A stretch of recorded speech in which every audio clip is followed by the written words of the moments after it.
हम्म सो कल हमने जो देखा था उससे आगे देखते हैं। ओके, सबसे उसके बाद सबसे फर्स्ट है हमने लास्ट में देखा था कि कैसे कोई भी केमिकल इक्वेशन को बैलेंस करते हैं, वो देखा। नाउ हमने देखा तो सही कि केमिकल रिएक्शंस होती है, तो कितने टाइप की केमिकल रिएक्शंस होती है, कितने टाइप होते हैं, मतलब क्या एक ही टाइप का सबका ऐसा ही है, एक जैसा ही है सब कुछ, या डिफरेंट डिफरेंट टाइप की होती है, तो उसमें भी टाइप्स है। ओके, सो वो टाइप्स हमें देखने हैं।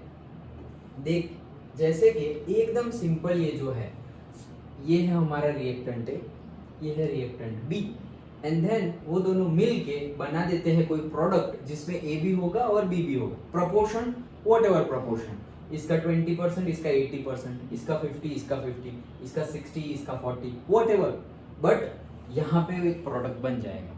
तो वो जो प्रोडक्ट बना है इन लेमन टर्म्स, अगर ऐसी कोई केमिकल रिएक्शंस आती है, लेमन टर्म्स मतलब डे टू डे लाइफ में जो हम generally, technical term, scientific term नहीं, ऐसे ही कोई, मतलब तुम सपोज किसी के पेरेंट्स कॉमर्स किए हो, सपोज तुम्हारे पेरेंट्स ने कॉमर्स की स्टडी की हो, और तुम उनको पूछोगे कि इसको क्या बोलेंगे, ये क्या हो रहा है, ये दोनों तो इकट्ठा होके ये भी बना दिया है, कंबाइन होके ये भी बना दिया है। तो लेमन टर्म्स मतलब क्या कि जो पर्टिकुलर वो फील्ड का नाम, जैसे तुम साइंस में पढ़े हो, मतलब साइंस पढ़ रहे हो, कॉमर्स और वो तो 10th के बाद आता है, बट मैं बात कर रहा हूँ कि कोई भी जो भूल गया हो, या कोई साइंस से या स्टडी से इतना ज्यादा अभी अटैच ना हो, जैसे कि हमारे पेरेंट्स होते हैं, सो वो स्टडी से इतना थोड़ी अभी रिलेटेड है, सालों पहले पढ़े थे। ओके, तो उनको अगर पूछोगे और वो जो जवाब देंगे उसको बोलते हैं लेमन टर्म्स, मतलब जो डे टू डे लैंग्वेज में जो जनरली हम बोल देते हैं, नॉट जो बुक में लिखा है, नॉट साइंटिफिक और टेक्निकल टर्म। ओके, तो लेमन टर्म्स में भी इसको क्या बोलेंगे कि ये कंबाइन हो रहा है, तो may be it is a combination reaction. तो साइंटिफिक टर्म में भी उसको वही बोला जाता है, it is a combination reaction, क्योंकि दो रिएक्टेंट इकट्ठा होके एक प्रोडक्ट बना रहा है, that's why it is combination reaction. It can be, reactant can be any number, जरूरी नहीं है सिर्फ दो हो, 3 लोग कंबाइन होके भी एक चीज बना सकते हैं, 4 लोग कंबाइन होके भी एक चीज बना सकते हैं। मतलब देखो, जैसे कि चाय बना रहे हैं, तो भाई चीनी रिएक्टेंट में आएगी, मिल्क भी रिएक्टेंट में आएगा, कोई पानी डाल रहा है तो पानी भी रिएक्टेंट में आएगा, चाय डालेंगे वो भी रिएक्टेंट में आएगा, जिंजर डालेंगे वो भी, सब कुछ रिएक्टेंट में, और प्रोडक्ट में चाय, दैट्स इट। तो 4-5 लोग इकट्ठा हो गए, बना क्या, एक प्रोडक्ट बना। Okay, like that. So that is the combination reaction. Combination reaction जो हमने ये देखी उसके एग्जांपल्स भी है, सिंपल एग्जांपल्स, जैसे H2O2 मिलके बन जाता है H2O, ये तो हमने देखा ही है, फॉर्मेशन ऑफ वाटर, हमने स्टेट भी लिख दिया है, gaseous, gaseous and liquid. Okay, then carbon plus oxygen will give carbon dioxide, that is formation of carbon dioxide. तो ये क्या है, देखो, दो लोग इकट्ठा होके एक बन रहे हैं, दो लोग इकट्ठा होके एक बन रहे हैं, like that. Okay, so that is simple है कॉम्बिनेशन रिएक्शन। वैसे ही दूसरा है, देखो ये वही चीज बताई गई है कि ऐसा जरूरी नहीं है दो ही चीज, 3 चीज भी हो सकती, 3 रिएक्टेंट भी हो सकते हैं। नाउ वैसे ही सेम उल्टा, उसका उल्टा, ओके, ए भी है और उसमें से ए और बी अलग हो गए, मतलब H2O तुम्हें दिया हुआ है, H2 और O2 अलग अलग हो गया। जैसे कि तुम्हारे पास एयर है, एयर में से तुमने नाइट्रोजन अलग कर दिया और ऑक्सीजन अलग कर दिया, तो तुम उसको डिकम्पोज कर रहे हो, ओके, डिग्रेड कर रहे हो, डिकम्पोज कर रहे हो, उसको तोड़ दे रहे हो, उसको ब्रेक कर रहे हो। ओके, तो हम उसको बोलेंगे decomposition. Okay, so that is decomposition reaction, breaking down into the simpler components. तो ब्रेकिंग रिएक्शन नहीं बोलेंगे हम, ओके, बट ब्रेक डाउन ही हो रहा है। So that is the decomposition reaction.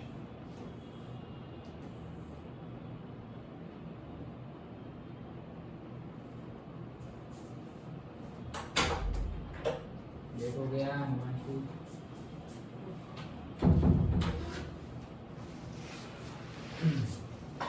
हाँ चलो, सो हम देख रहे हैं combination reaction and decomposition reaction. तो कॉम्बिनेशन रिएक्शन में कंबाइन हो रहा है, ओके, ये दो इकट्ठा होके एक प्रोडक्ट बना दे, तो उसको कंबाइन हो रहे, तो उसको क्या बोलेंगे, combination reaction.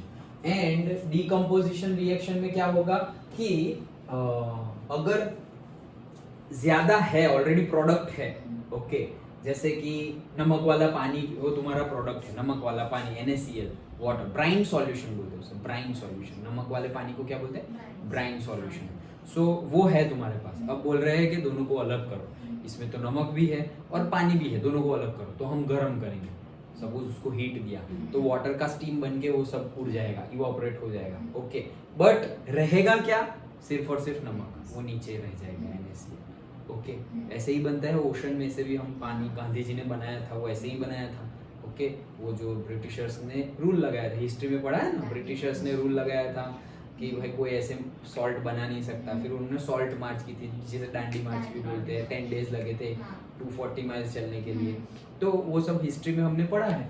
So like that, कहाँ हिस्ट्री में चले गए लेकिन वैसे ही कोई एक चीज NaCl है तो मतलब NaCl का पानी में सॉल्यूशन है, ब्राइन वाटर है और ब्राइन सॉल्यूशन है उसमें से हम पानी को स्टीम के तौर पे अलग कर दिया और NaCl को अलग कर दिया। तो हम डिग्रेड कर रहे हैं, डिकम्पोज कर रहे हैं, ब्रेक डाउन कर रहे हैं। तो वैसी उसको क्या बोलेंगे, रिएक्शन को डिकम्पोजिशन रिएक्शन। तो दो टाइप्स हमने देखे, एक कॉम्बिनेशन रिएक्शन, दूसरा डिकम्पोजिशन रिएक्शन। जरूरी नहीं है एक, जैसे कि कॉम्बिनेशन रिएक्शन है तो ऐसा जरूरी नहीं है दो कंबाइन होके एक बने, 3 4 5 कितने भी रिएक्टेंट कंबाइन होके एक बन सकता है। डिकम्पोजिशन रिएक्शन में भी जरूरी नहीं है कि एक प्रोडक्ट है उसमें से सिर्फ दो ही, एक रिएक्टेंट है उसमें से सिर्फ दो ही प्रोडक्ट बने, 3 4 5 प्रोडक्ट भी बन सकते हैं। Okay, so this is decomposition reaction. Compose का अब देखो, हमें देखने से ही पता चल रहा है कि एकदम उल्टा ही है। A plus B, AB will give A plus B, एकदम उल्टा, रिवर्स। ओके, डिकम्पोजिशन रिएक्शन, उसके एग्जांपल जैसे हमने पानी का लिया था, उसमें फॉर्मेशन ऑफ वाटर, तो उसी का उल्टा H2O, उसका इलेक्ट्रोलाइसिस करेंगे। ये पर्टिकुलर प्रोसेस है, हमें पढ़नी है आगे के चैप्टर्स में, केमिस्ट्री में ही पढ़नी है। ओके, ये प्रोसेस है, क्या है, इलेक्ट्रोलाइसिस। तो इलेक्ट्रोलाइसिस प्रोसेस करेंगे वाटर की पर्टिकुलर प्रेशर टेम्परेचर पे, तो उसमें से हाइड्रोजन और ऑक्सीजन अलग अलग हो जाएंगे, सेपरेट हो जाएंगे। ओके, एंड ये है कैल्शियम कार्बोनेट। ओके, ये नाम लिखना शुरू किया ना तुमने, लिख लिया, गुड। 24 तुम्हारे भी 24। Okay, good. So CaCO3 that is calcium carbonate. इसे बुक देखी होगी तो तुम्हें पता चलेगा इसे क्या बोलते हैं, इसका निकनेम पता है इसका? लाइमस्टोन। Very good, limestone. इसका निकनेम क्या है, लाइमस्टोन। तो कभी कभी तुम्हें ऐसा भी लिख देंगे कि भाई limestone decompose into something and something, limestone को डिकम्पोज करो। अब हम सोचेंगे लाइमस्टोन जैसा फर्स्ट चैप्टर में कुछ था ही नहीं, है ये पढ़ा रहा हूँ वीडियो में, ये इजी रखने के लिए ऐसा है।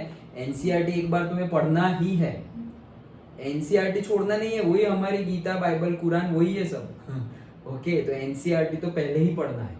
ओके, मतलब रीडिंग में तुम हमें मेरे समझाने के पहले पढ़ लो या बाद में पढ़ो, लेकिन एक बार तो पढ़ना ही है, NCERT छोड़ना नहीं है। एनीवे दूसरी जो बुक्स और उसमें से मैंने निकाल के रखा हुआ है, तो जैसे ही हमारा चैप्टर कंप्लीट होता है तो हम वो लाइन टू लाइन जिसमें एक्टिविटी है, जिसमें इन टेक्स्ट क्वेश्चन है, आंसर है, वो भी हम डिस्कस कर लेंगे, सो दैट तुम्हारी NCERT भी कवर हो जाएगी। फिर भी आई इंसिस्ट कि तुम्हें NCERT पढ़नी है, एटलीस्ट हमारा चैप्टर खत्म हो जाए, 2 बार पढ़ लो एटलीस्ट।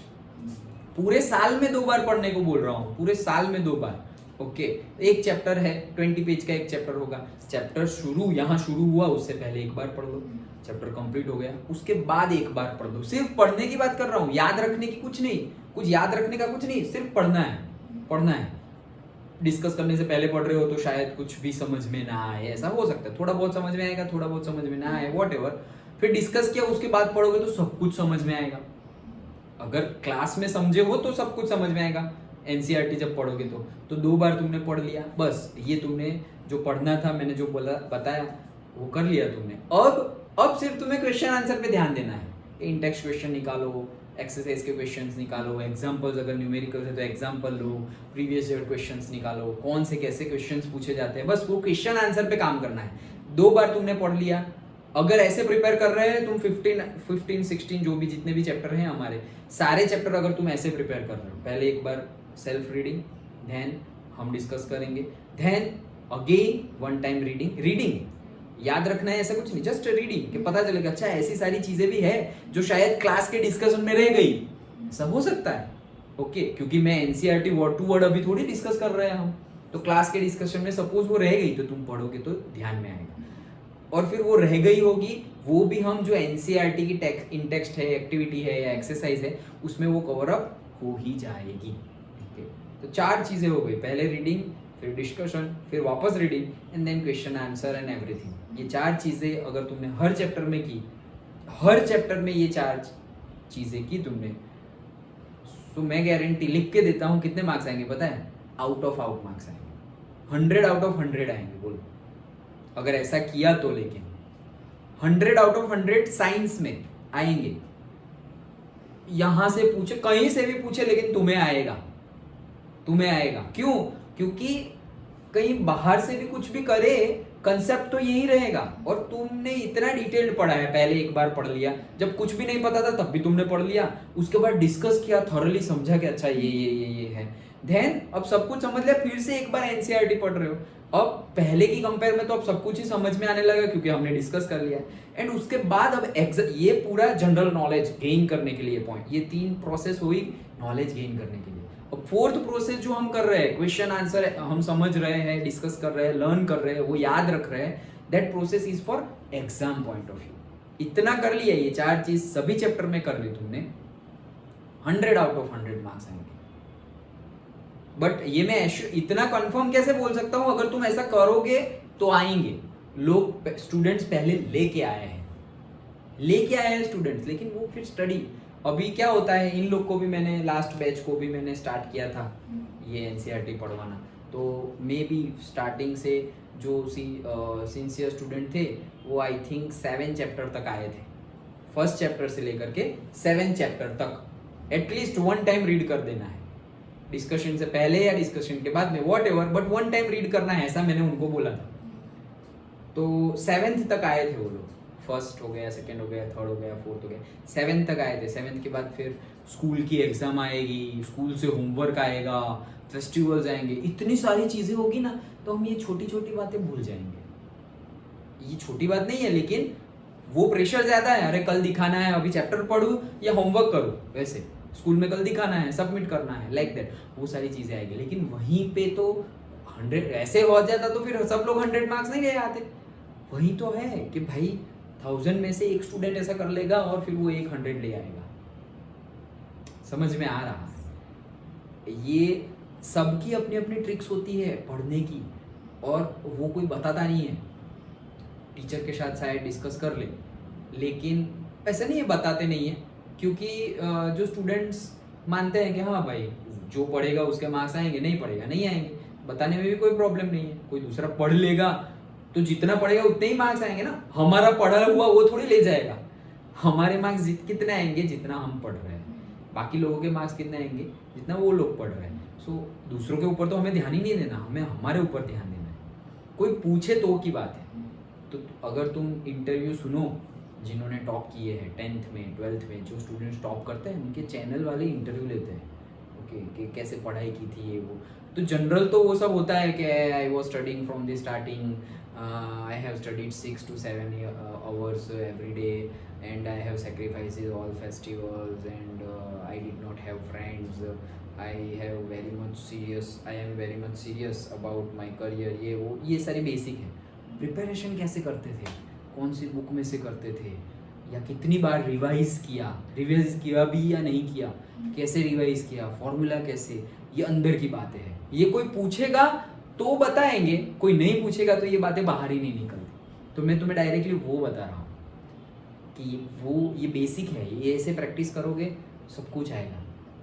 मैथ्स में भी हमने सारे न्यूमेरिकल किए, ओके। अब हम टेस्ट होगा तो टेस्ट से पहले वो प्रैक्टिस कर लो, सब कुछ डाउट हो तो पूछ लेना, ओके। टेस्ट से पहले मतलब फ्राइडे को पूछ लेना, फ्राइडे तक। आज क्या है? अच्छा, कल फ्राइडे है, ओके। सो पूछ लेना।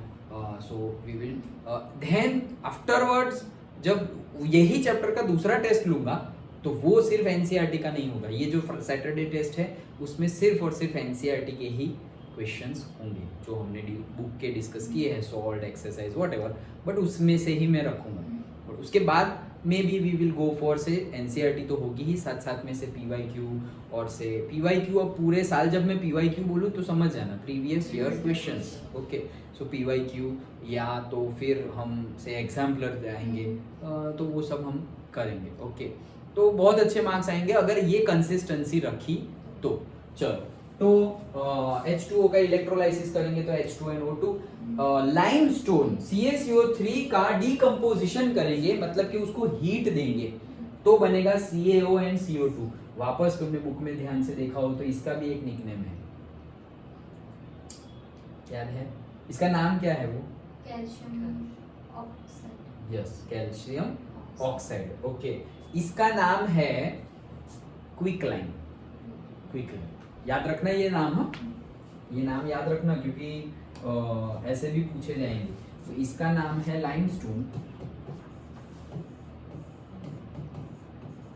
नींबू का पत्थर, लाइमस्टोन, एंड इसका नाम है क्विकलाइन।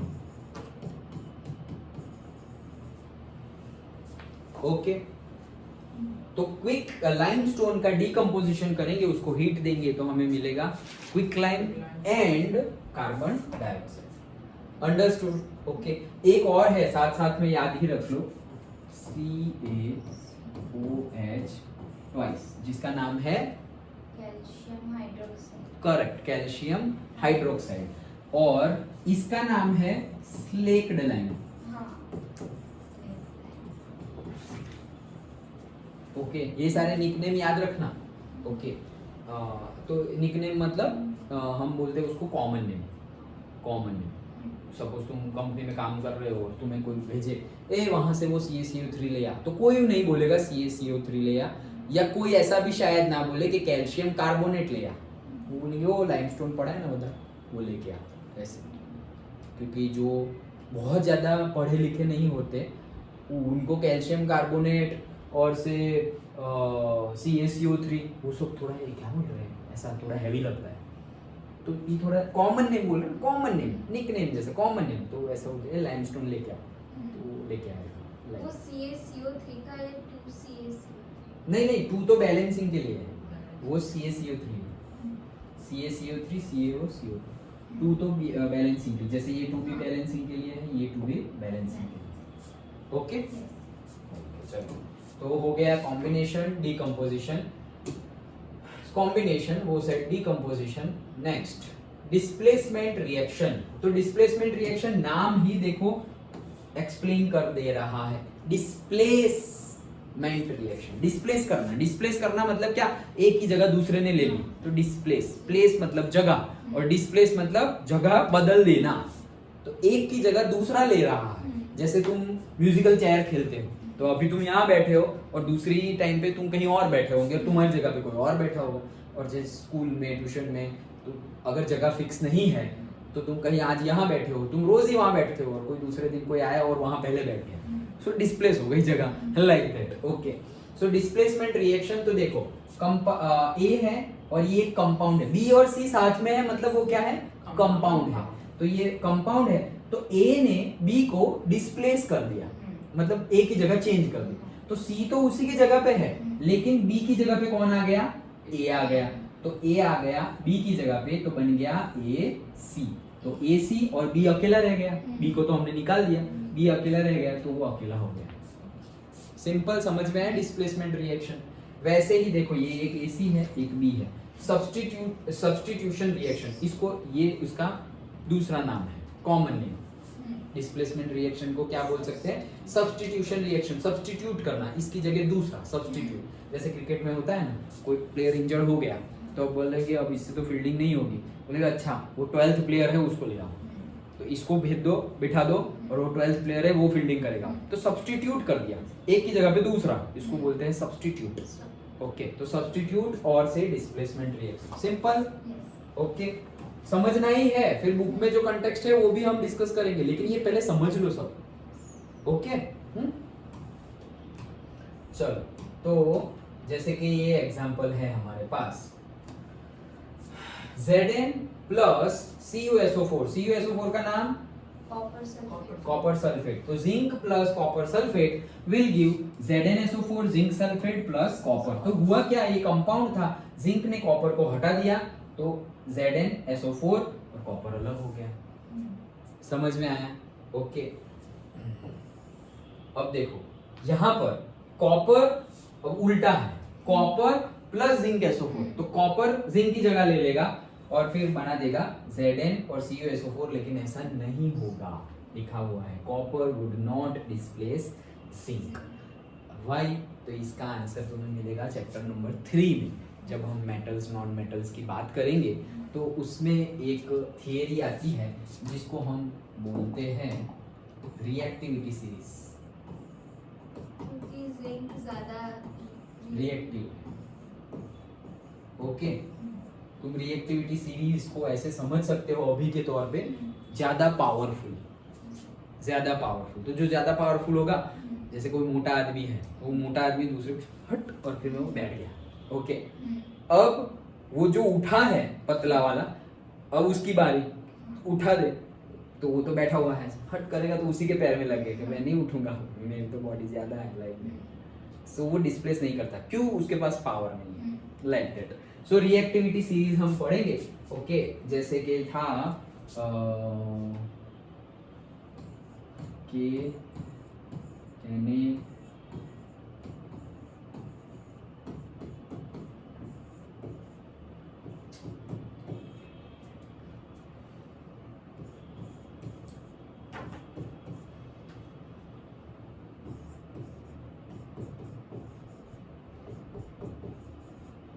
ये है हमारी रिएक्टिविटी सीरीज पूरी की पूरी, ओके, जिसका गाना है कानो कार मांगे अल्ट्रा ज़ेन फरारी, प्रभु है क्यू HG AG AU। ये मैंने बनाया है, जो तुम्हें अलग बनाना हो तो बना सकते हो, लेकिन मैंने पहले से मैं जब पढ़ता था तब से ये मुझे याद है, तो मैंने यही छाप दिया है, ओके। क्या? कानो कार मांगे अल्ट्रा ज़ेन फरारी, हे प्रभु बोलते हैं ना हम, लेकिन हम प्रभु है बोलेंगे इसमें, प्रभु है Q HG AG AU। Done. तो ये हो गई रिएक्टिविटी सीरीज। ये सबसे ज्यादा रिएक्टिव पोटेशियम, यस, और Ag एंड AU मतलब पता है, गोल्ड। ओके, तो सबसे कम रिएक्टिव क्या है? गोल्ड, इसीलिए हम पहनते हैं। अगर सोचो कि वो रिएक्टिव होता तो ऑक्सीजन के साथ, वाटर के साथ रिएक्ट करके ये भी क्या हो जाता, जैसे कोरोजन हो जाता है आयन का, वैसे ही इस पे भी मटेरियल निकलता जाता, आयन का हो जाता है, ओके। ये रहा आयन, समझ में आया? तो ये हमारी रिएक्टिविटी सीरीज है। कानो कार मांगे अल्ट्रा ज़ेन फरारी, प्रभु है Q HG AG AU। Done, okay. So अब कहना क्या चाह रहे हैं कि देखो जिंक जो है, ये रहा जिंक अपना, और ये रहा कॉपर, दिखाई दे रहा है ना, ये रहा हमारा जिंक और ये रहा हमारा कॉपर। तो zinc is more powerful, zinc is more powerful than copper, powerful in the sense reactive. तो जिंक पावरफुल है तो जिंक कॉपर को डिस्प्लेस कर सकता है, मतलब कॉपर कहीं किसी के साथ बैठा होगा ना तो उसको धक्का मार के जिंक बैठ जाएगा उसकी जगह पे, लेकिन कॉपर के पास उतना पावर नहीं है। सो जिंक किसी के साथ बैठा होगा ना तो कॉपर धक्का मार के उसको हटा सकता नहीं है। Copper would not displace zinc. Understood? Yes. पक्का? ओके, चलो।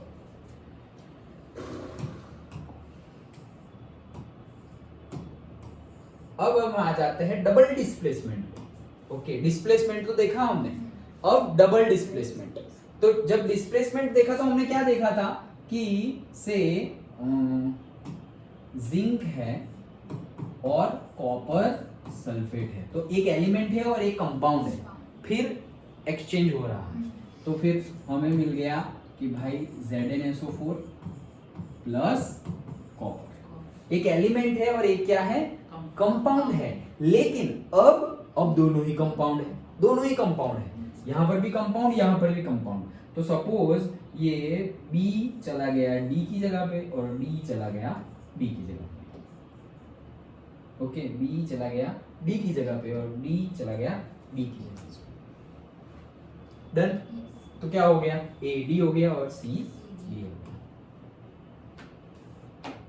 तो देखो ये example, double displacement reaction, NaCl and AgNO3, इसका नाम और इसका नाम सोडियम क्लोराइड सोडियम क्लोराइड। अभी उसमें आया था Ag सिल्वर, AgAu लास्ट में आया था ना, QHG AgAu मतलब गोल्ड और Ag मतलब सिल्वर। तो सिल्वर क्या है? Nitrate, silver nitrate. फिर ये सोडियम नाइट्रेट और ये सिल्वर क्लोराइड। Very good. चलो, सो इसे बोलते हैं मेटाथिसिस रिएक्शन। क्या बोलते हैं? मेटाथिसिस रिएक्शन। उसको क्या बोलते थे? Substitution reaction. ओके, तो सब्स्टिट्यूशन रिएक्शन, मेटाथिसिस रिएक्शन। अब नीचे आगे आएगा ऑक्सीडेशन रिडक्शन, वो आगे देखते हैं, लेकिन ये समझ में आ गया। देखो ये NaCl है और AgNO3 है, तो हमारे पास आ गया है NaNO3।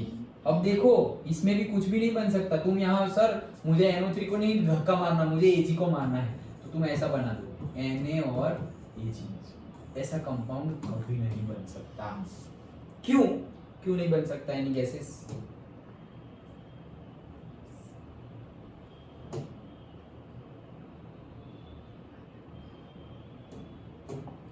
क्योंकि NaCl में जब हम 9th में देखे थे कि सपोज Na है, तो Na का एटॉमिक नंबर है 11 मतलब हम लिखते थे 281 इलेक्ट्रॉनिक कॉन्फ़िगरेशन। तो मतलब ये एक इलेक्ट्रॉन छोड़ता है, लेता नहीं है, छोड़ देता है, दे देता है किसी को। तो जो देता है, जो दानवीर है, वो पॉजिटिव है। ओके, तो एक इलेक्ट्रॉन जब दे देगा तो ये बन जाएगा Na का हो जाएगा 11 की जगह 1 दे दिया तो 10 हो जाएगा, और अब हो जाएगा 2 और 8। ये 1 दे दिया इसलिए वो बन जाएगा Na+। वैसे ही मैग्नीशियम है, सो मैग्नीशियम है 12, सो 12 मतलब 2 8 2। देन मैग्नीशियम भी क्या करेगा? दे देगा, 2 दे देगा, क्योंकि 2 है ना, तो 2 दे देगा, तो 12 में से 2 चले गए तो 10, तो हो गया 2 और 8। 2 दे दिए तो वो बन जाएगा +2। ओके, तो वैसे अगर हम देखें तो Na+ है, Cl- है, Ag+ है, NO3- है। तो प्लस के साथ माइनस ही जुड़ेगा ना भाई, प्लस प्लस थोड़ी जुड़ेगा। ओके, तो प्लस के साथ ये माइनस, देखो यहाँ पर भी प्लस के साथ माइनस है, यहाँ पर भी प्लस के साथ माइनस है, तो तुम तोड़ोगे तो भी प्लस के साथ माइनस, और ये माइनस भी इसके प्लस के साथ चला जाएगा। समझ में आया? पक्का? श्योर? डाउट हो तो पूछ लेना। हाँ, समझ में आ गया? ओके। और कंपाउंड कैसे बनते हैं वो याद है? वो 9th में आया था, हम ऐसे क्रॉस करते थे। हाँ, तो जैसे कि NaCl है, तो Na हमारा बन जाएगा, और Na है 11, सो दैट इज 2 8 1। और फिर है से कहाँ लिखूं? Na और यहाँ पे Cl। तो ये क्या हो रहा है? एक दे देगा, वो एक दे देगा, तो ये हो जाएगा +1। और Cl, तो Cl का होता है 17, दैट इज 2 8 7, तो ये गेन करेगा, तो ये बन जाएगा -1। ओके, तो नंबर कितने लेने हैं भाई? ये दोनों का मल्टीप्लाई होगा और ये दोनों का मल्टीप्लाई होगा, तो यहाँ कितना है? 1, तो Na कितना लेंगे हम? 1। क्लोरीन तो कितना है नंबर? 1, तो क्लोरीन भी लेंगे 1, तो NaCl ऐसे बनेगा। समझ में आया? फिर ये सब रब कर दे रहा हूँ। फिर नेक्स्ट है, सपोज तुम्हारा Al और एल्यूमिनियम है, सपोज एल्यूमिनियम है, तो एल्यूमिनियम का कितना है? 13 मतलब क्या? 2 8 3, तो ये कितना हो जाएगा? +3। देन क्या ले?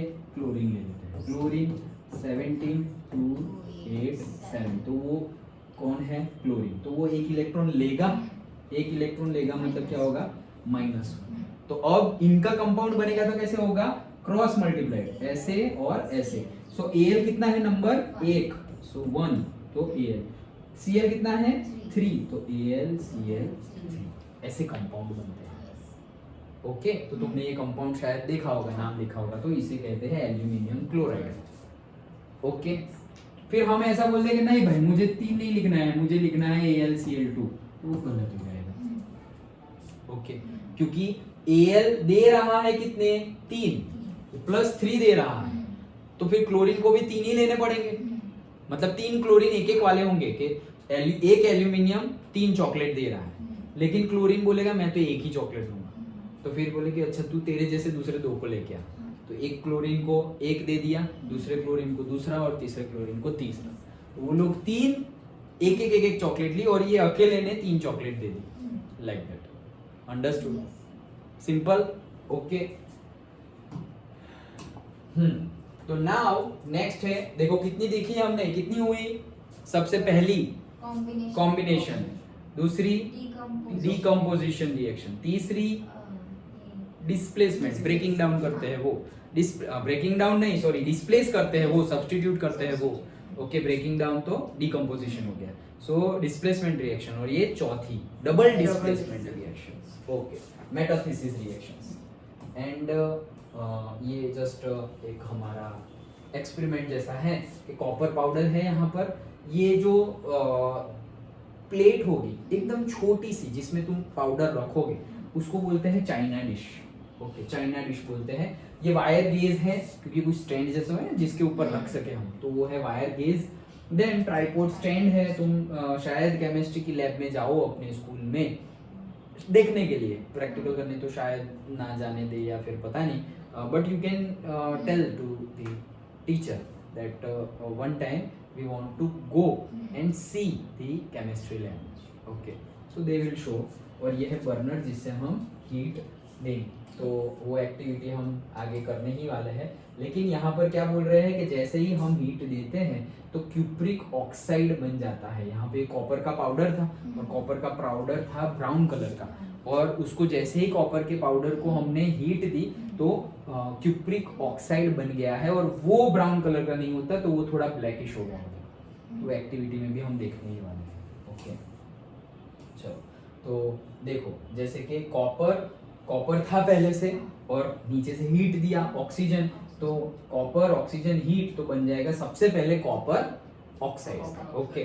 तो कॉपर ऑक्साइड बना, अब उसके अंदर से हाइड्रोजन गैस रिलीज कर रहे हैं, ओके, इसके अंदर से हाइड्रोजन गैस रिलीज किया तो कॉपर ऑक्साइड बन गया, उसके अंदर से हाइड्रोजन गैस रिलीज किया, तो फिर ये क्या हुआ कि ये ऑक्सीजन हट गया और मिल क्या गया हमें, कॉपर और पानी अलग हो गया, ओके। ये कौन सी रिएक्शन है, चलो नाम बताओ। वो 4 में से नहीं, वो 4 में से, हाँ बता तो सकते हो वैसे वो 4 में से, लेकिन हाँ बता सकते हो, कौन सी लिख सकते हैं हम? डिस्प्लेसमेंट रिएक्शन लिख सकते हैं, यस, क्योंकि कॉम्बिनेशन नहीं लिख सकते, क्योंकि एक नहीं बन रहा है कुछ भी, डीकम्पोजिशन भी नहीं हो रहा है इसका डीकम्पोजिशन, लेकिन फिर अलग अलग नहीं हो रहा है, H2 के साथ आ रहा है। डबल डिस्प्लेसमेंट नहीं बोल सकते क्योंकि दो कंपाउंड नहीं है, एक ही कंपाउंड है, ये तो एलिमेंट है हाइड्रोजन, तो फिर रहा क्या, डिस्प्लेसमेंट रिएक्शन। तो किसने किसको डिस्प्लेस किया, तो भाई हाइड्रोजन ने कॉपर को डिस्प्लेस कर दिया और उसकी जगह बैठ गया, ओके, समझ में आया ना। तो ये हमारा डिस्प्लेसमेंट रिएक्शन। वैसे भी अगर तुम्हें जानना हो तो प्रभु है QHGAG वैसा आया था, याद है? हाँ। ओके, फिर से लिखो क्या, याद है ना, मानो, कार, मांगे, अल्ट्रा, जैन, फरारी, प्रभु, हे, QHG, तो हाइड्रोजन है हमारा, ये रहा, कॉपर है तो हाइड्रोजन इज मोर पावरफुल, तो हटा दिया कॉपर को, समझ में आया? Okay, so this reaction whatever we have done, जो लास्ट में हमने देखा उसको बोलते हैं ऑक्सीडेशन एंड रिडक्शन। चलो पहले बताता हूँ व्हाट इज ऑक्सीडेशन रिएक्शन। तो एक डेफिनेशन के तौर पे तुम्हें बता दूं जो अभी के लिए तुम्हारे लिए इनफ है, 11th में जाओगे तो और डिटेल्ड में डेफिनेशन आएगी, लेकिन 10th के लेवल पे बता दूं तो oxidation is nothing but addition of oxygen, addition of oxygen हो रहा है और रिमूवल ऑफ हाइड्रोजन। तो एडिशन ऑफ ऑक्सीजन करो या फिर रिमूवल ऑफ हाइड्रोजन करो, उसको हम क्या बोलेंगे, oxidation. And addition of hydrogen करो और रिमूवल ऑफ ऑक्सीजन करो तो उसे हम क्या बोलेंगे, reduction. Okay. Addition of oxygen oxidation. Addition of hydrogen reduction. उसका उल्टा भी एडिशन ऑफ ऑक्सीजन है तो फिर रिमूवल ऑफ हाइड्रोजन को भी ऑक्सीडेशन ही बोलेंगे. एडिशन ऑफ हाइड्रोजन को रिडक्शन बोल रहे हो तो रिमूवल ऑफ ऑक्सीजन को भी हम रिडक्शन बोलेंगे. डन. ओके. सो देखो अब ये CuO है, H2 है, तो ये कंपाउंड में से ऑक्सीजन निकल गया. ये कंपाउंड में से ऑक्सीजन निकल गया. CuO में से सिर्फ और सिर्फ क्या रह गया? Cu रह गया. ऑक्सीजन निकल गया. तो रिमूवल ऑफ ऑक्सीजन कहाँ गया? Removal of oxygen. So that is reduction. देखो लिखा है रिड्यूस्ड रिडक्शन. देन ये कंपाउंड था, H2 था, उसमें ऑक्सीजन ऐड हो गया. So addition of oxygen, that is oxidation. So gains oxygen, oxidized. Simple.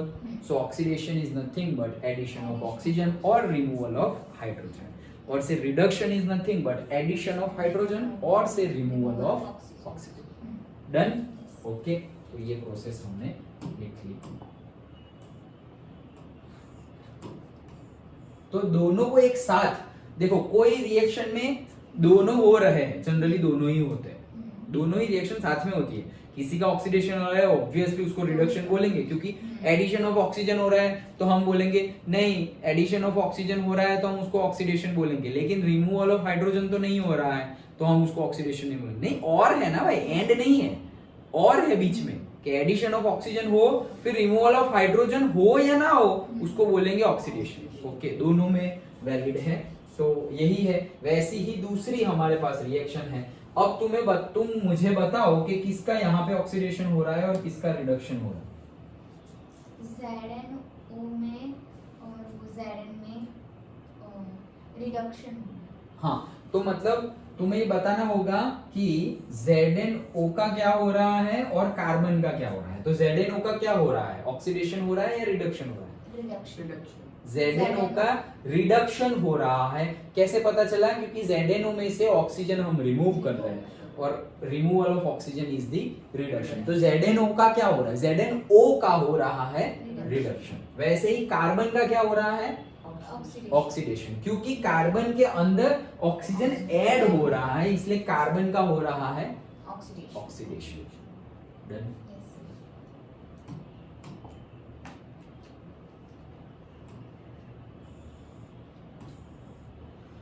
तो अब ऑक्सीडेशन रिडक्शन के बाद हम आते हैं इफेक्ट्स पे कि भाई ऑक्सीडेशन हो रहा है तो उसकी इफेक्ट्स क्या है. तो पहले ही उसकी इफेक्ट्स है corrosion. Okay, so that is corrosion basic हमें पता ही है. ओके, जो जंग लग जाता है हम बोलते हैं, आयन पे लग जाता है, एल्यूमिनियम पे लग जाता है, ऑक्साइड बन जाएगा. ओके, सो कोरोजन देखो ऐसे ही दिखता है. ये सपोज एकदम सिल्वर हो, आयरन सिल्वरी टाइप का दिखता है कलर, और फिर उसके ऊपर जंग लग जाए तो ऐसा दिखता है. Okay, so deterioration of metal due to the chemical reaction is known as the corrosion. Okay, deterioration मतलब कि मेटल का डिग्रेडेशन हो जाना, मेटल बिगड़ जाना, उसकी क्वालिटी डिग्रेड हो जाना of metal due to the chemical reaction. Chemical reaction की वजह से ये हुआ है, इसलिए इसको क्या बोलेंगे? कोरोजन बोलेंगे. तो भाई कोरोजन जो है, deterioration of metal due to the chemical reaction, तो जब होता है तो कहाँ कहाँ होता है? तो भाई जहाँ वाटर हो वहाँ होगा, मॉइस्चर हो वहाँ होगा, और एसिड हो वहाँ होगा. तीनों ही कंडीशन में देखो, यहाँ भी, यहाँ तो वाटर ही है, मॉइस्चर में वाटर होता है और एसिड में भी थोड़ा बहुत वाटर तो होता है. ओके, सो ये लोग होंगे तब वहाँ पे ऑक्सीडेशन होगा. Then corrosion. Okay, so corrosion वही हमने अभी देखा, तो इसका ये फॉर्मूला है. सो अगर तुम्हें बोले कि रस्टिंग ऑफ आयरन और से कोरोजन का फॉर्मूला बताओ, आयरन के कोरोजन का फॉर्मूला बताओ, तो तुम्हें ये लिखना है. बैलेंसिंग करो ना करो, लेकिन तुम्हें एटलीस्ट वो बता देना है कि iron plus oxygen will give, इसको क्या बोलेंगे? Iron oxide. ना, आयरन ऑक्साइड होगा, वो होगा Fe3O4. ये है फेरिक ऑक्साइड, ये लिखा है बुक में.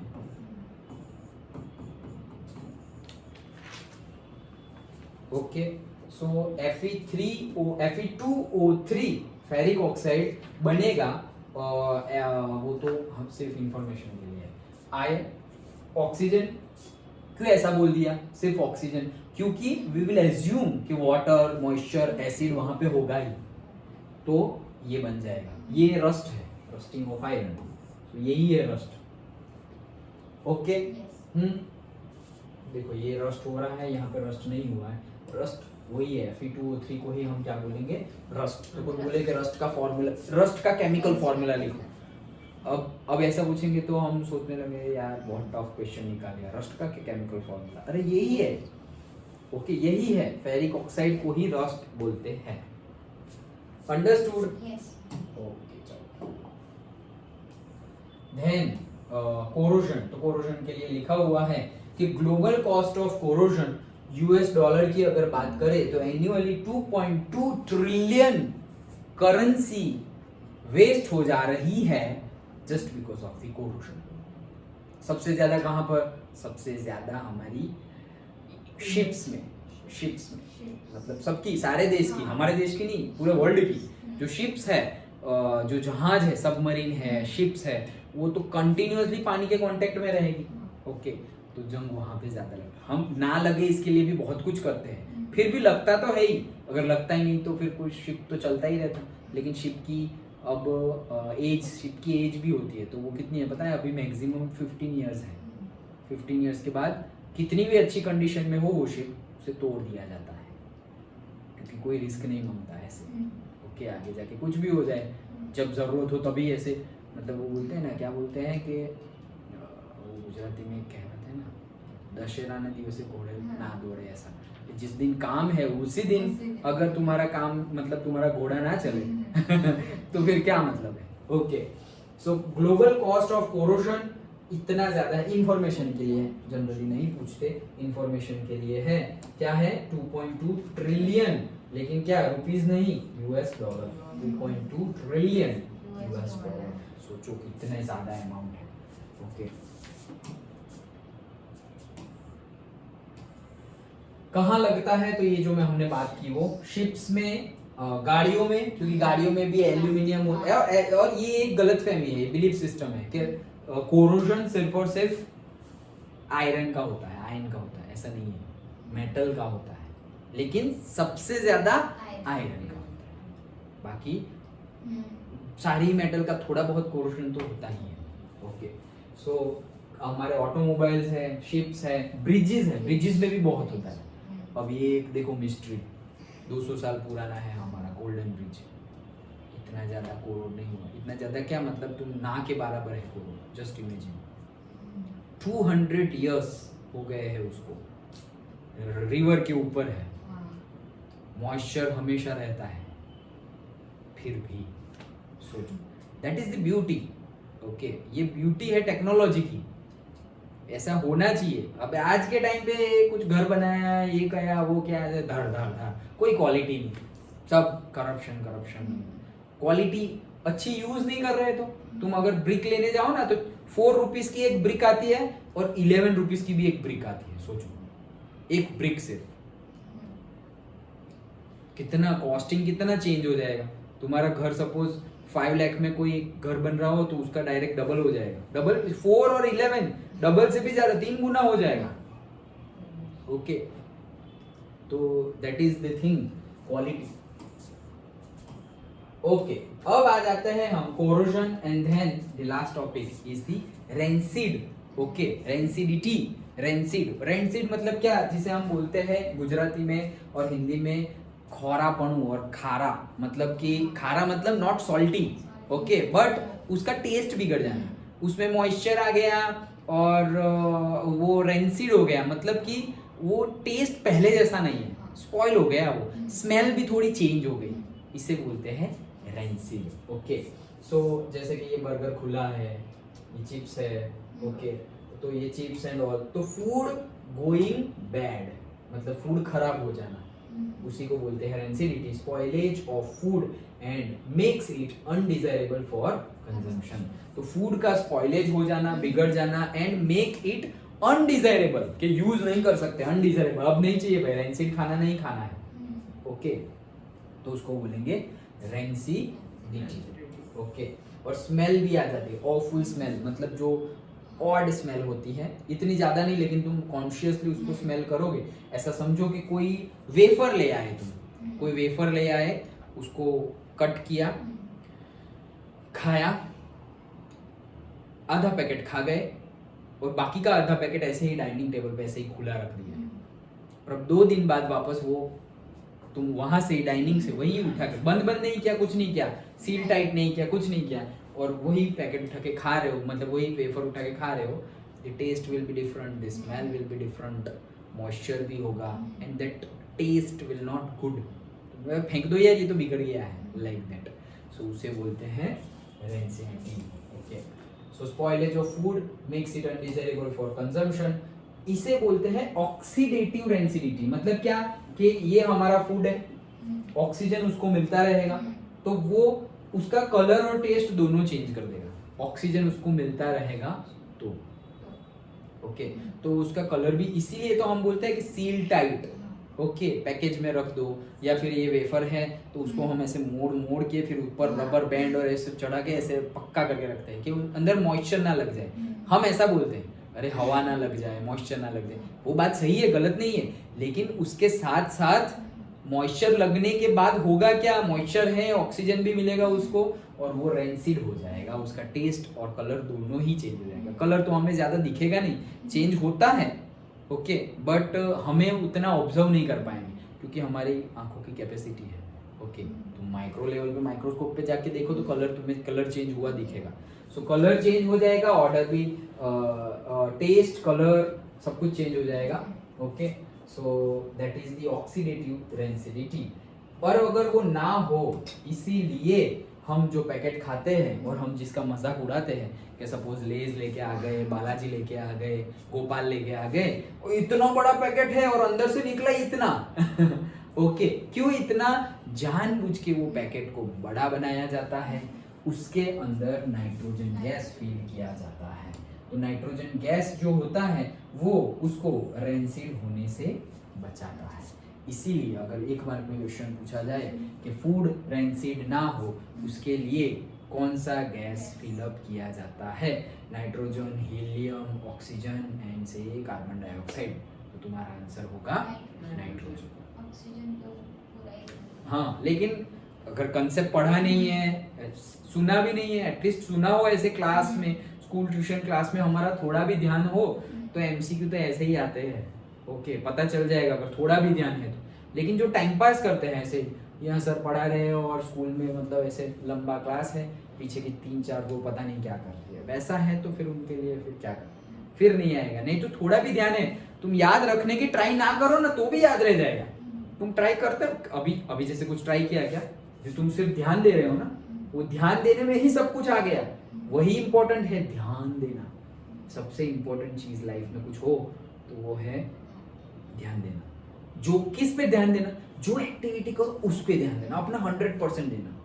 पढ़ाई कर रहे हो 100% पढ़ाई, खा रहे हो 100% खाना खा रहे हो, खेल रहे हो 100% खेल रहे हो, मजे मार रहे हो, मूवी देख रहे हो, पूरा का पूरा मूवी में घुस गए, वहां रो रहे हो तो यहाँ तुम भी रो रहे हो ओके, तो 100% देना, यही है मेडिटेशन भी, यही है कि तुम 100% कोई एक एक्टिविटी कर रहे हो। अगर तुम्हें अपना ध्यान एक जगह पे कैसे लगाए और लगा हुआ ध्यान वहां से उठा के दूसरी जगह पे कैसे लगाए, वो आ गया, तुम जीत गए, लाइफ जीत गए तुम। मतलब ये तुमने बहुत बड़ी अचीवमेंट गेन कर ली अगर ये जब तुम्हें आ गया तो। कि जब भी तुम्हारा मन हो, अभी पढ़ाई में है, पूरा ध्यान पढ़ाई पे, कोई थॉट ये वो कुछ तुम्हें परेशान, थॉट आएगी लेकिन तुम्हें परेशान नहीं कर पाएगी कि आ रही, ओके ये जब भी आ रही है तुम और डिटेल में उसके अंदर चले जा रहे हो तो वो हट जाएगी। उसको जिसके ऊपर ध्यान ना दो, वो एक कोट सुना है तुमने, ड्वेन जॉनसन का एक कोट है कि भाई if you focus on shit, shit grows, and if you focus on you, you grows. Okay, उसी के मिलता जुलता कल मेरे भाई ने बताया था मुझे कि अगर आप सुख के ऊपर ध्यान दे रहे हैं तो आप सुखी महसूस करोगे, यू विल फील गुड। और अगर आप अपने दुखों के ऊपर ध्यान दोगे तुम यार क्या यार पूरी जिंदगी में ये दुख खत्म काहे नहीं होता बे, ऐसा बोलोगे फिर तुम। ओके, क्यों? क्योंकि तुम्हारा कंसंट्रेशन वहां पे है। ओके, सो तुम्हारा ध्यान कहाँ है मैटर्स द मोस्ट। ओके, अगर सारी एक्टिविटी, कोई भी एक्टिविटी करने के टाइम पे 100% तुम्हारा ध्यान वहीं पे है, मतलब तुमने बहुत बड़ी एक अचीवमेंट ले ली है। अब तुम जो चाहो कर सकते हो, जो चाहो। कोई स्टूडेंट मतलब ये सब कुछ 1 घंटा पढ़ के याद रख रहा है और तुम उसको एक बार पढ़ोगे 10-15 मिनट में याद। स्वामी विवेकानंद का तो सुना ही होगा तुमने, वो एक बार एक बुक पढ़ते थे और उसके बाद उनको सब याद रह जाता था, कौन से पेज पे कौन सा वर्ड, कौन सी लाइन क्या है, सब कुछ याद है। क्यों? कंसंट्रेशन पावर ही इतना खतरनाक है, पूरा घुस गए अंदर। ओके, पॉसिबल है, ऐसे हवा में बात नहीं है, ये सब पॉसिबल है। आज भी कितने लोग करते हैं, तुमने देखा होगा YouTube पे एक ऐड चलती रहती है, I can remember 200 page book in 1 day, ऐसा कुछ आता है, ऐड आता रहता है। ओके, एक प्रैक्टिस से हो जाएगा। मेडिटेशन, ध्यान, वही ये सब प्रैक्टिस है। ओके, सब प्रैक्टिस है। तो ये समझ में आ गया। नाइट्रोजन गैस फिलअप करेंगे तो रेंसिडिटी और से खाना स्पॉइलेज नहीं होगा। अंडरस्टूड? तो effects of oxidation, corrosion, that is metal is attacked by the substance, okay, and rancidity, spoilage of food and makes it undesirable for the consumption. तो ये दो है हमारे effects of oxidation, and इसी के साथ हमारा चैप्टर concept wise complete होता है। Now we will go deep, somewhat deep। ये डीप ही था, लेकिन सपोज हमने समझ लिया कि भाई कॉम्बिनेशन रिएक्शन, तो हमने बोला कि भाई formation of water, formation of carbon dioxide, कितने इजी एग्जांपल ले लिए हैं। H2+O2 H2O, C+O2 CO2, हो गया कॉम्बिनेशन रिएक्शन। हाँ हो गया, गलत नहीं है, तुम लिख भी सकते हो, एग्जाम में मार्क्स भी मिलेंगे, लेकिन बुक में जो एग्जांपल है वो भी तो देख ले। Okay, otherwise concept wise our chapter is completed. Understood? Okay, तो स्टार्ट करते हैं। मैं पानी पी लेता हूँ and then we will start from the book.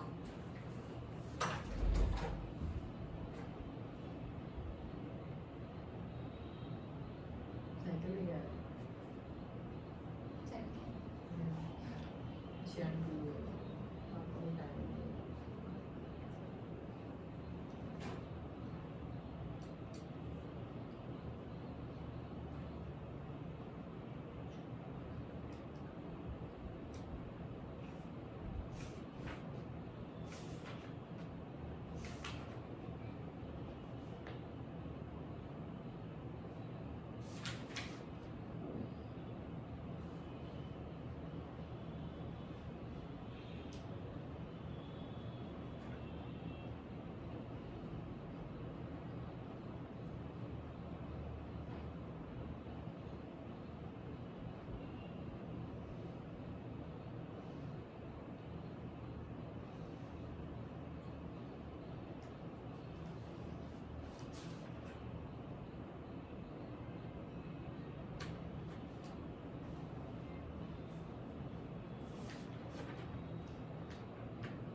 तो पूरा चैप्टर समझ में आ गया अच्छे से। कहाँ डाल के यार मैं पेन।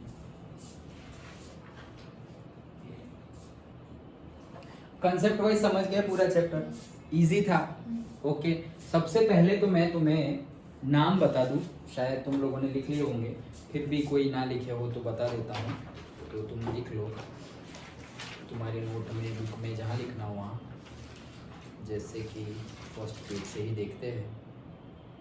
फर्स्ट पेज में कुछ नहीं है, एक्टिविटी में लिखा हुआ है मैग्नीशियम ऑक्साइड। मैग्नीशियम ऑक्साइड मतलब MgO। Okay, then second page में भी कुछ दिखाई नहीं दे रहा है। अगेन ये एक्टिविटी में लिखा हुआ है डाइल्यूट सल्फ्यूरिक एसिड। तो सल्फ्यूरिक एसिड मतलब H2SO4। उसके नीचे जिंक ग्रेन्यूल्स लिखा हुआ है। ग्रेन्यूल्स मतलब उसके टुकड़े, छोटे छोटे छोटे। तो जिंक मतलब Zn, वही है, उसका कुछ नहीं है। मैग्नीशियम ऑक्साइड MgO, देखो आगे सब कुछ लिखा हुआ ही है। Sulphuric acid H2SO4, zinc sulphate ZnSO4। नीचे है Fe3O4, लास्ट पेज नंबर 3 पे लास्ट Fe3O4 जो बन रहा है that is iron oxide. Okay, Fe3O4 is the iron oxide. Okay, then और कुछ नया तो सब कुछ मिल गया होगा तुम्हें। पेज नंबर 5 पे लास्ट में देखो CO है, तो CO क्या है? Carbon monoxide. देन CH3OH है, ये हम 4th चैप्टर में देखेंगे। CH3OH को बोलते हैं मीथेनॉल। लिखना हो तो लिख लो, CH3OH उसको बोलते हैं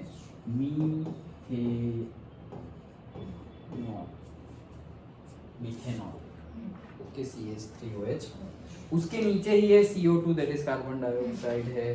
ग्लूकोज है, याद रख लेना ग्लूकोज का formula C6H12O6। Okay, that is glucose.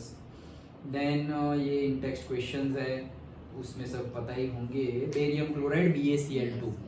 Okay, aluminium sulphate पता है Al2SO4 थ्राइस, ये है एल्यूमिनियम सल्फेट, लिख लो Al2SO4 थ्राइस, इसको बोलते हैं एल्यूमिनियम सल्फेट।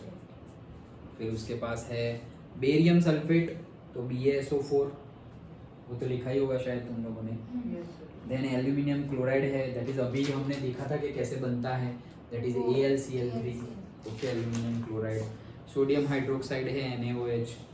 फिर Fe2O3 का नाम क्या था? Fe2O3 ferric oxide. Okay, Fe2O3 ferric.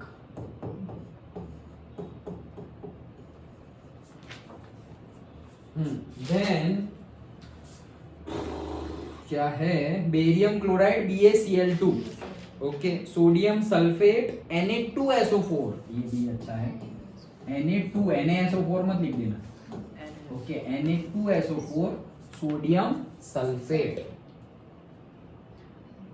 Then barium sulphate BaSO4। Okay, देखो नीचे वो सब लिखा हुआ है, CaO quicklime, CaOH twice slaked lime, CaO को बोलते हैं calcium oxide, CaOH twice calcium hydroxide.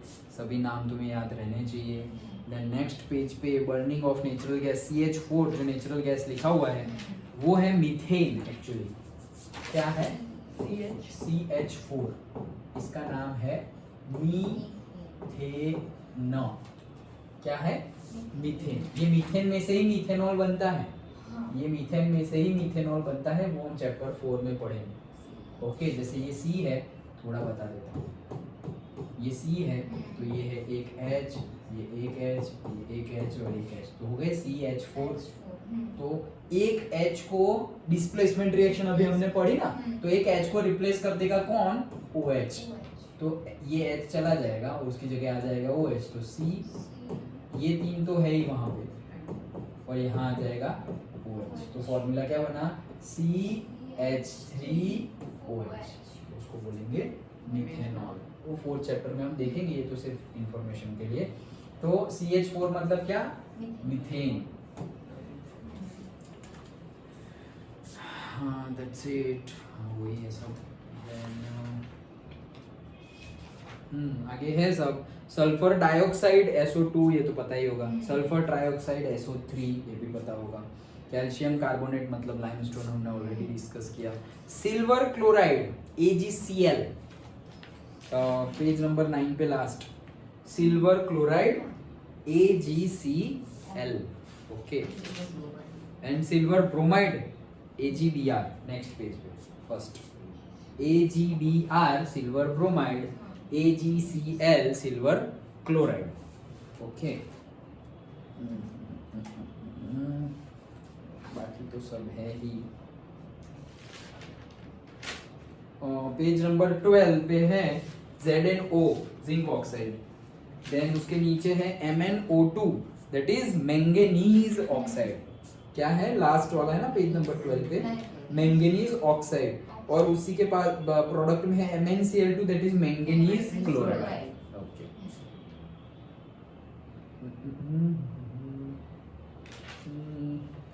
That's it. Sodium carbonate को हम लिखते हैं Na2CO3, याद रखना Na2CO3 sodium carbonate. Sodium oxide को हम लिखते हैं Na2O, क्या लिखते हैं Na2O, तो ये है सोडियम ऑक्साइड।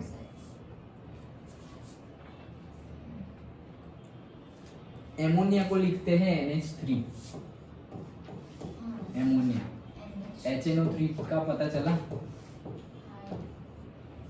है ना एक एक्सरसाइज में कुछ, हाँ HNO3 लिखा हुआ है, पता चला HNO3। HNO3 को बोलते हैं nitric acid.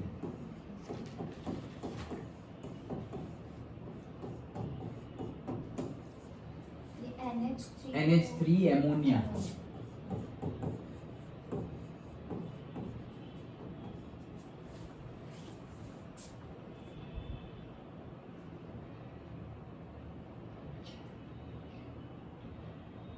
Potassium hydroxide KOH।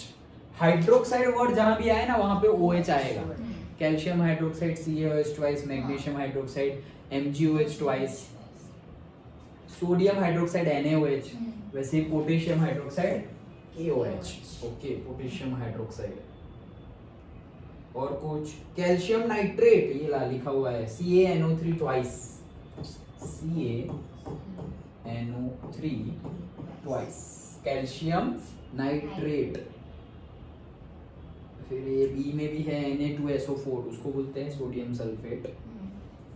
Then 7th में है सिल्वर नाइट्रेट AgNO3, वो तो देखा ना, सिल्वर नाइट्रेट मतलब AgNO3। जिंक नाइट्रेट मतलब ZnNO3 twice, ZnNO3 twice, AgNO3, तो ये है सिल्वर नाइट्रेट और ये है zinc nitrate. Okay,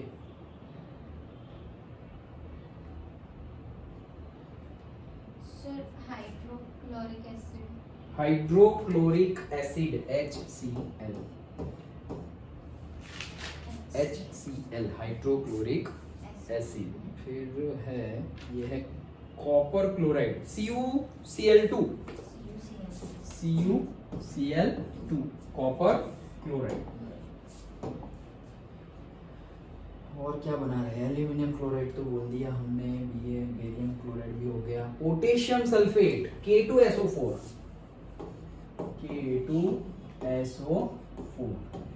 potassium sulphate. Okay, K2SO4। फिर क्या बन रहा है, पोटेशियम क्लोराइड बन रहा है KCl, पोटेशियम क्लोराइड। देन एक है क्या है, पोटेशियम ब्रोमाइड है आगे KBr, पोटेशियम ब्रोमाइड। देन है बेरियम आयोडाइड BaI2 को बोलते हैं बेरियम आयोडाइड। 8th में फर्स्ट में है बेरियम आयोडाइड, तो BaI2। पोटेशियम आयोडाइड का होता है KI, पोटेशियम आयोडाइड। तो पोटेशियम सल्फेट K2SO4, बाकी सब में के ही है। ओके, वहां पर भी K अकेला है, यहाँ पर भी K अकेला है। हो गए वैसे तो सारे। बेरियम ब्रोमाइड तो BaBr2, BaBr2।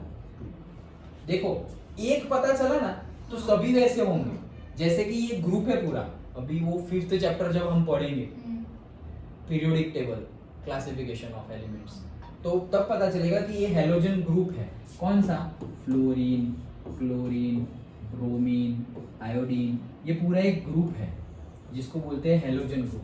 तो देखो Ba आयोडीन के साथ 2 है, तो फिर ब्रोमीन के साथ भी कितना होगा 2, क्लोरीन के साथ भी कितना होगा BaCl2, तो बेरियम क्लोराइड देखा। फ्लोरीन के साथ क्या होगा BaF2, तो बेरियम फ्लोराइड। वैसे ही जैसे ये KCl है तो KBr है, तो फिर KI होगा तो पोटेशियम आयोडाइड देखा ना हमने। देन KF होगा तो पोटेशियम फ्लोराइड होगा। अगर एक पूरे ग्रुप का एक है, उसका एक ही नंबर है, तो सब में भी एक ही नंबर लगेगा, क्योंकि ग्रुप की जो वैलेंसी होती है, वैलेंसी लास्ट वाले जो इलेक्ट्रॉन होते हैं वो सेम होते हैं। वो सब तुम डिटेल में अभी हम पढ़ेंगे जैसे जैसे पूरा केमिस्ट्री अगर सही सही हमने पढ़ लिया उसके बाद तो ये तब तुम उसके बाद तुम फर्स्ट चैप्टर लेके बैठोगे वो ये सब तो ये होगा, क्योंकि ये सारा बेसिक और डिटेल्ड में 5th चैप्टर में आएगा। ओके कौन से ग्रुप कहाँ पर है। ओके सर अजय चैप्टर 5 पे ना हमें मतलब आज मैम ने कैंसिल करवा दिया। कौन सा चैप्टर नंबर 5। हाँ तो लास्ट ईयर नहीं था इसलिए शायद कैंसिल हो गया।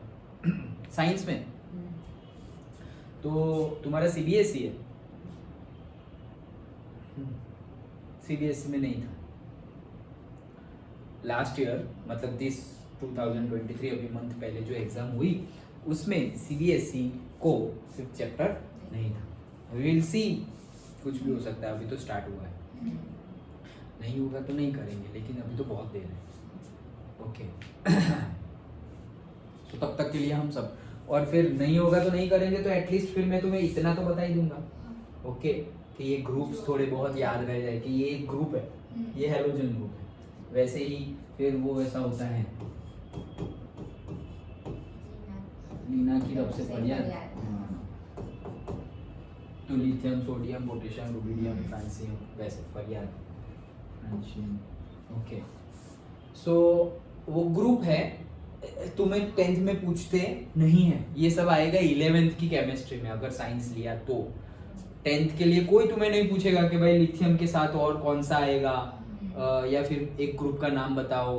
ओके और से हेलोजन ग्रुप में कितने मेंबर है उनका नाम बताओ, ये कोई नहीं पूछेगा। हाँ हेलोजन ग्रुप वाला हमारे 4th चैप्टर में आएगा, हेलोजन ग्रुप का 4th चैप्टर में आएगा, लेकिन ये जो सारे दूसरे सारे ग्रुप है ओके वो याद रखने की जरूरत नहीं है। वो 11th और 12th, ऐसा भी नहीं कि सिर्फ 11 में थोड़े और फिर 12th में थोड़े, वैसे करके पूरा केमिस्ट्री के 11th 12th भी साइंस तुमने किया तो पूरा पीरियोडिक टेबल 118 एलिमेंट्स तुम्हें याद रह जाएंगे।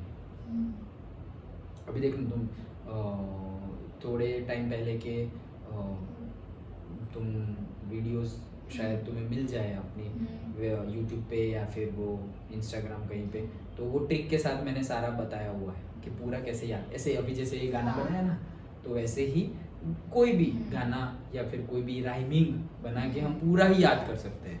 ओके समझ में आया? और तो कुछ रहा नहीं है, BaBr2 बोल दिया ना, barium bromide, that's it, done. तो मोस्ट प्रोबेबली तुम्हें फर्स्ट चैप्टर के जितने भी कंपाउंड्स है वो सारे याद हो गए होंगे। डन। सो क्लीन क्लोज क्या हुआ? टोटल वो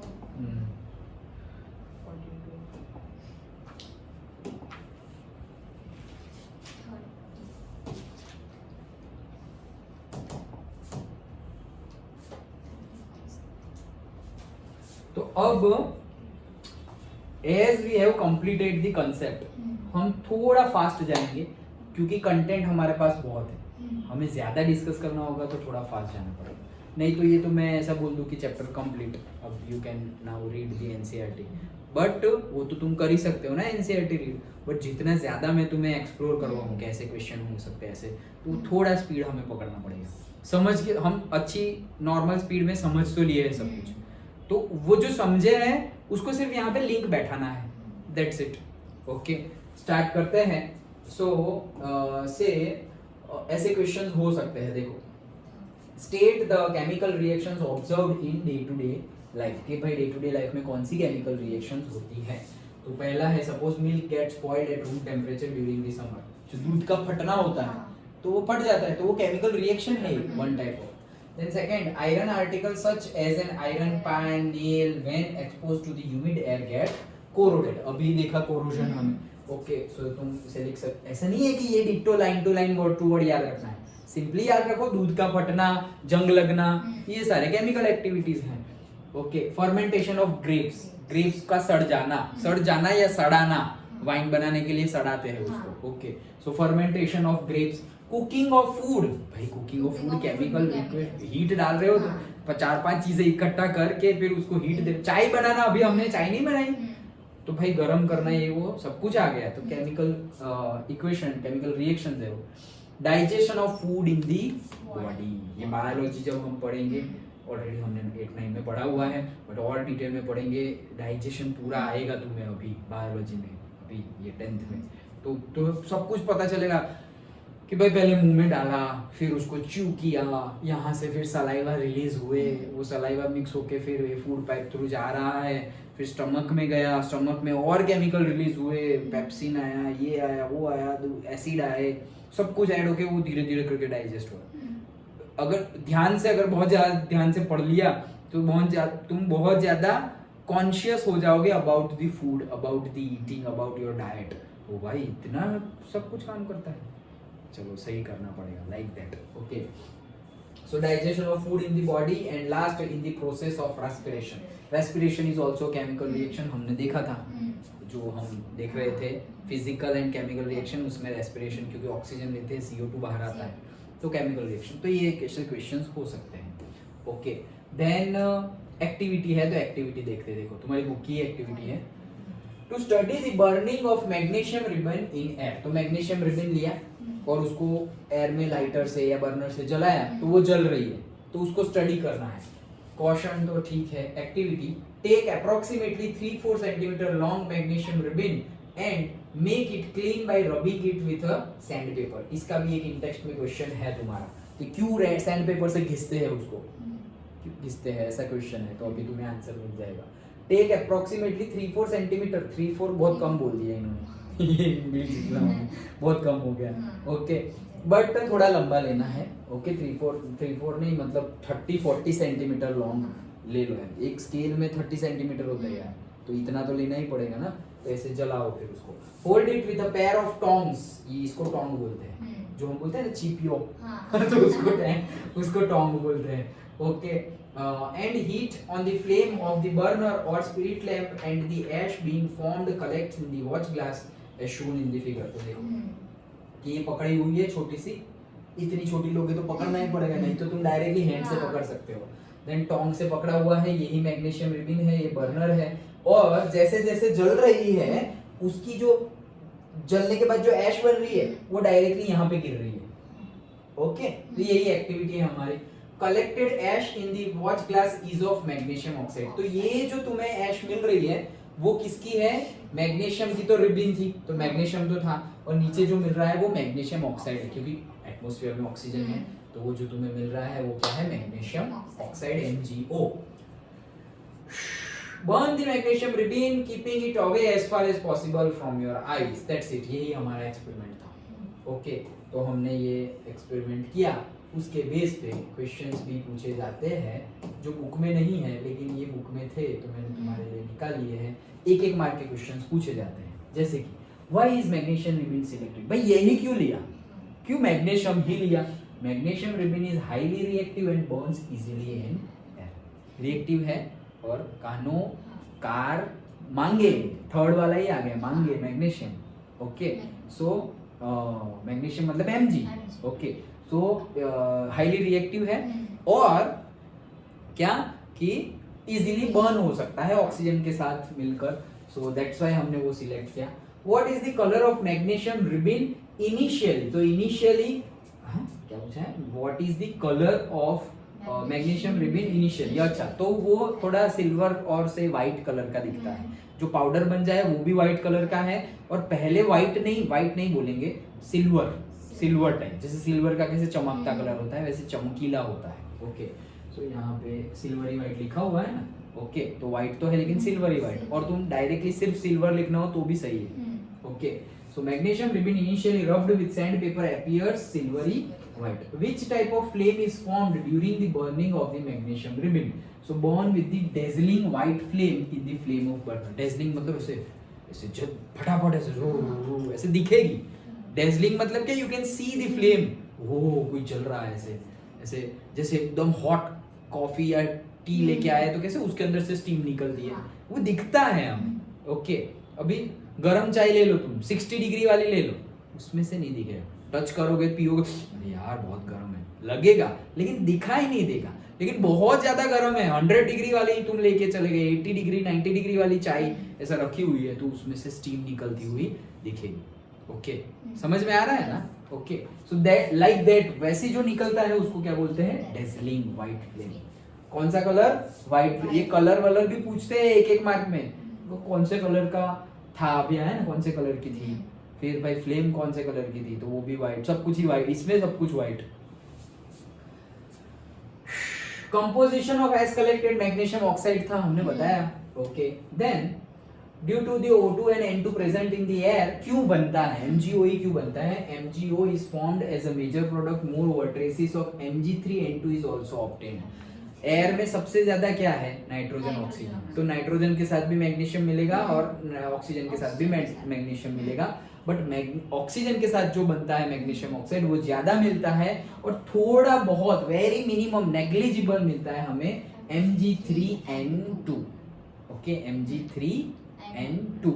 ओके, सो Mg3N2 हमें मिलेगा, वो हमें लिखना हो तो, लेकिन मेजरली MgO मिल रहा है। Okay, right the chemical reaction of forming the magnesium oxide. तो ये तो इजी है। Done। अब आ जाते हैं 2, पहली एक्टिविटी समझ में आ गई। ओके, चलो बुक की second activity, to study the reaction between the lead nitrate, formula.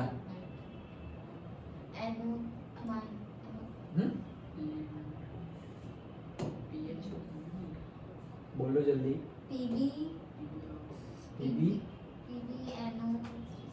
Correct, nitrate मतलब NO3, तो PbNO3, लेकिन सिर्फ NO3 नहीं, PbNO3 ट्वाइस। ओके, हाँ, तो कहाँ गए हम? ये रहा। हाँ, so and potassium iodide, formula अभी देखा था, K आयोडाइड, I, बस इतना ही, KI। ओके, पोटेशियम क्लोराइड तो KCl, पोटेशियम आयोडाइड तो KI। Okay, take lead nitrate in solution in the tube, add solution of potassium iodide in it.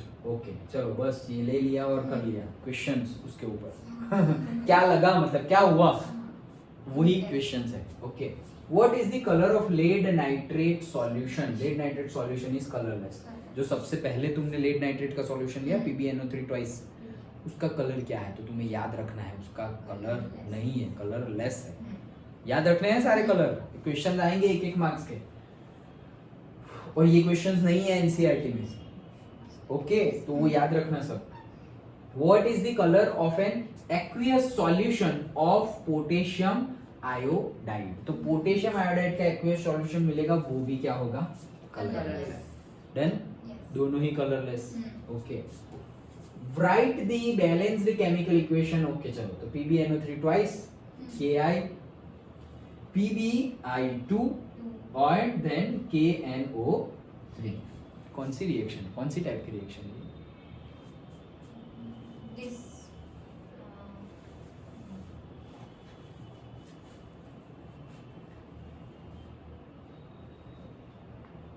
पहली वाली combination.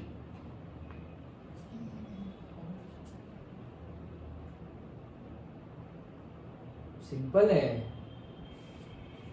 पांचों नाम याद कर लो तो पता चल जाएगा।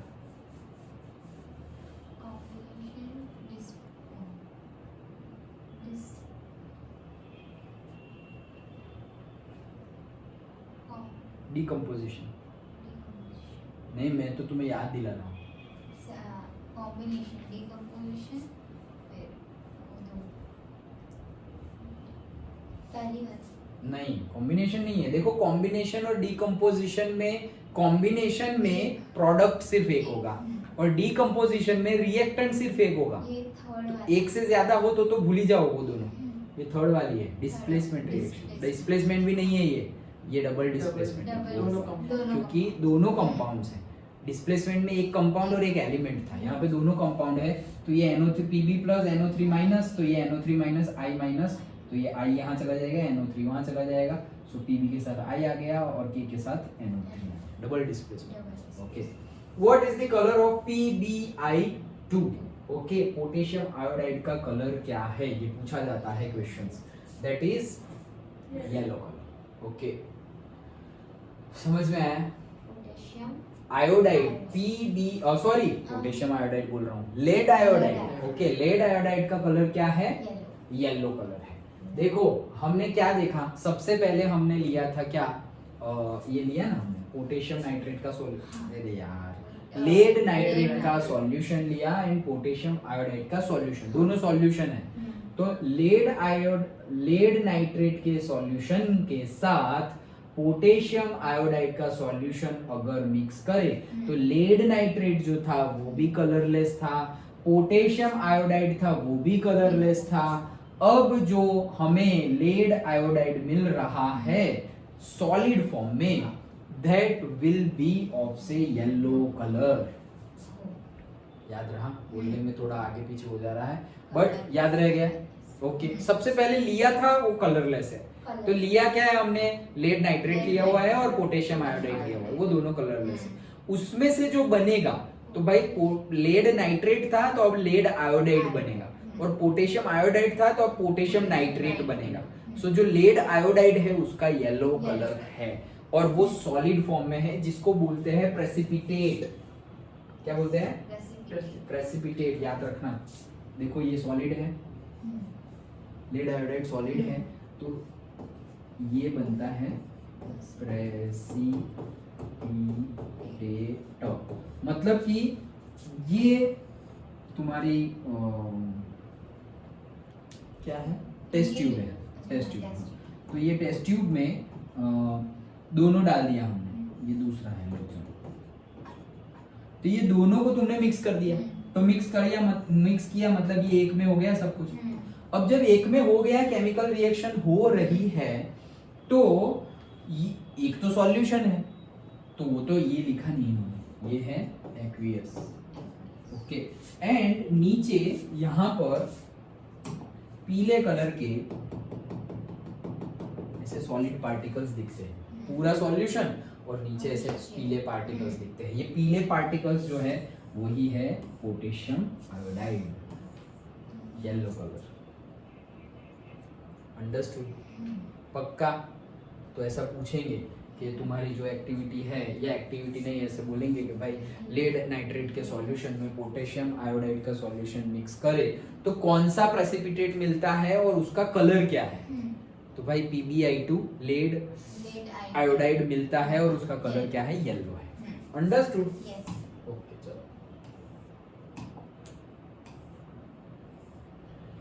Fifth, identify the type of the above reactions. बोल दिया, डबल डिस्प्लेसमेंट हमने डिस्कस कर लिया है। Okay, third activity, to study the reaction between the zinc metal and dilute sulphuric acid. अभी लिया था ना, dilute sulphuric acid, zinc granules, अभी हमने डिस्कस किया था। तो उसका स्टडी करना है कि भाई H2SO4 है, डाइल्यूट सल्फ्यूरिक एसिड तुमने लिया हुआ है, तो तुमने डाइल्यूट सल्फ्यूरिक एसिड लिया हुआ है। डन? अब उसके अंदर तुमने डाल दिया है जिंक, ये जिंक डाल दिया। डाइल्यूट सल्फ्यूरिक एसिड के अंदर तुमने क्या डाल दिया? जिंक डाल दिया। तो क्या होगा वही हमें स्टडी करना है।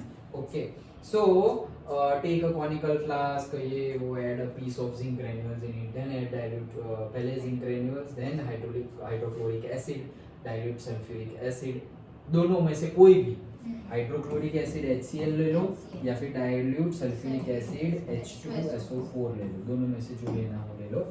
ओके, सो ये किया, तो भाई ये एक्सपेरिमेंट तो हमने कर लिया, ये हमने बोला ना इतना दिया हुआ है और हाइड्रोजन गैस रिलीज हो रहा है, उतना हमें पता चला के ऊपर हाइड्रोजन गैस रिलीज हुआ। सबसे पहला क्वेश्चन यही से बनता है, पता कैसे चला कि जो गैस निकल रही है वो हाइड्रोजन ही है? तो भाई जो गैस निकलता है उसके पास हम मोमबत्ती, मैच स्टिक, बर्नर, लाइटर वो लेके जाएंगे, और वो अगर पट पट पट पट ऐसे पॉपअप साउंड, जो पॉपअप आता है ना दिवाली में, ऐसे फोड़ते हैं हम, दीवार पे मारते हैं, एक दूसरे के ऊपर मारते हैं अब तो। ओके, तो उसको पॉपअप नहीं बोलते हम, छोटे छोटे ऐसे गोलियां आती है, तो वो अगर वो गैस के पास तुम ले गए और ऐसे पॉपअप पट पट पट पट ऐसी आवाज आई, अगर वो पॉपअप साउंड के साथ आ रही है आवाज, पॉपअप साउंड आ रही है, दैट मींस कि वो हाइड्रोजन गैस है। याद रखना, हाइड्रोजन गैस निकल रहा है, वो कैसे पता चलेगा? अगर हम बर्नर या कुछ भी ले जाए, कैंडल बर्नर उसके पास ले जाए, if we give heat to it, it will burn with a popup sound, that is the identification. जलेगा और डायरेक्टली मतलब मतलब हमें दिखेगा नहीं, क्योंकि वो तो गैस है ना। पेपर जलेगा तो दिखेगा कि हाँ ऐश नीचे गिर रही है, ये तो गैस ही है, ओके, तो पट पट पट ऐसे आवाज आएगी और फ्लेम के तौर पे सब चला जाएगा। समझ में आया? Yes. ओके, सो वो क्या है? Hydrogen gas. डन। Yes. ये वापस आगे के चैप्टर्स में भी आएगा, तो याद रखना। Then what appears around the zinc granules? The granules of zinc react with the dilute hydrochloric acid, evolving hydrogen gas. Hence bubbles of hydrogen gas appears around the zinc granule. मतलब कि क्या दिखेगा? तो zinc granule के पास यहाँ पे bubbles दिखेंगे। क्यों? क्योंकि हाइड्रोजन गैस रिलीज हो रहा है, H2SO4 के साथ Zn रिलीज, Zn रिएक्ट करेगा, ZnSO4 बन जाएगा और H2 रिलीज हो जाएगा। कौन सी रिएक्शन हो गई? ध्यान दो, H2SO4 plus zinc will give ZnSO4 plus H2 का डिस्प्लेसमेंट रिएक्शन हो जाएगी। Okay, what happens? देखो अभी रिवीजन हो रहा है चालू क्लास में, तुम्हें सब याद रह रहा है और दे भी रहे हो answer. Good. What happens to the conical flask? Conical flask को क्या होगा? कॉनिकल फ्लास्क गर्म हो जाएगा। क्यों?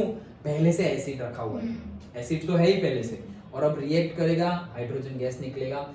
It is known as exothermic reaction. आगे हम पढ़ेंगे, आएगा। ओके, एक्सोथर्मिक अभी बता देता हूँ, पढ़ेंगे क्या। तो what is exothermic reaction? The reaction in which heat is released. जो रिएक्शन में हीट रिलीज हो उसको बोलेंगे exothermic reaction. Okay, exothermic reaction. And the reaction in which heat is absorbed, absorb कर रहे, heat absorb कर रहे। पहले heat देते थे, release करते थे, और अब heat ले रहे हैं, absorb कर रहे हैं, उसको बोलते हैं endothermic reaction. Okay? Yes. The process in which heat is released is known as exothermic reaction. Exo, exit, जाओ बाहर जाओ, ऐसे exit, निकलो। ओके, सो एग्जिट ऐसे याद रख लो, exit, exo. So exothermic reaction, heat exit हो जाएगी, हीट निकल जाएगी, रिलीज होगी, and the reaction in which heat is absorbed. Absorbed, absorbed बोल रहा हूँ, EBSORBED। Heat is absorbed, that is known as endothermic reaction. Done? Yes. Okay, Himanshu done? समझ में आया ना?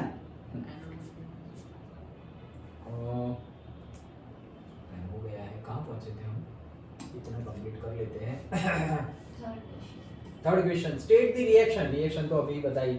ओके, ये HCl के साथ है, मैंने H2SO4 के साथ बताई तुम्हें, तो ZnSO4 बनेगा, जिंक सल्फेट बनेगा। ओके, वो सब तुम्हें कर लेना है। Zinc plus H2SO4 will give ZnSO4 plus H2। Balance नहीं किया। Okay, Which type of reaction takes place between the pieces of zinc and dilute HCl? अभी तो बोला, हाँ, एक्सोथर्मिक। ओके, इसीलिए स्टार्टिंग वाला क्वेश्चन था कि what will happen to the flask, तो हमने बोला फ्लास्क गर्म हो जाएगा। क्यों गर्म होगा? Due to the exo. This reaction is exothermic, heat release होगी, हीट रिलीज होगी तो जाएगी कहाँ पे? वो फ्लास्क के पास से निकलने की ट्राई करेगी। अंडरस्टूड? ओके, तो जो भी केमिकल रिएक्शन में तुम्हें जो फ्लास्क है, तुम्हारा कंटेनर है, वो गर्म होता हुआ लगे, टच करो, गर्म लगा, दैट मींस वो एक्सोथर्मिक रिएक्शन है, वो हीट रिलीज कर रहा है। Okay, dilute HCl is exothermic. That's it. ये हमारी एक्टिविटी के बेस पे ये क्वेश्चंस थे। ओके, ये क्वेश्चंस आया नहीं लेकिन मैंने तुम्हें बता दिया, तो याद रखना। How can you identify that the releasing gas is hydrogen? So if we take a candle or say burner nearby the gas, it will burn with a pop-up sound. If it is burning with a pop-up sound, then the gas will be hydrogen. Understood? Yes. तो ये हमने देखा, and then ये question 2 से हम कल start करेंगे। हमने ये कौन सी एक्टिविटी तक पहुंचे? थर्ड, फोर्थ, कौन सी? थर्ड। ओके, ये क्वेश्चंस है सारे कि हमें ऐसे क्वेश्चंस आए तो आ जाए, इसलिए हम डिस्कस कर रहे हैं। ओके, अदरवाइज कंसेप्ट तो हमने पूरे चैप्टर का कर लिया है, बट जैसे देखो ये एक्टिविटी कर रहे हैं, डबल डिस्प्लेसमेंट पढ़ लिया, डिस्प्लेसमेंट पढ़ लिया, तो अब एक्टिविटी के तौर पे पढ़ रहे हैं। अब कोई पूछे कि भाई combination reaction, double displacement reaction का एग्जांपल दो, तो हमने कौन सा दिया था? हमने दिया था कॉपर और जिंक का, लेकिन अभी हमको देखो मिल गया H2SO4 और जिंक का भी मिल गया, दूसरा एग्जांपल मिला ना। तो वैसे डिफरेंट डिफरेंट एग्जांपल्स हमें मिलेंगे, सारे ही याद रखने हैं और कुछ ज्यादा नहीं है, कुछ ज्यादा कुछ नहीं है। अंडरस्टूड? समझ में आया? सो जितना हुआ है उतना रिवाइज करते रहना। बुक में से वीडियो वापस देख के रिवाइज करना हो तो वीडियो में से भी तुम रिवाइज कर सकते हो।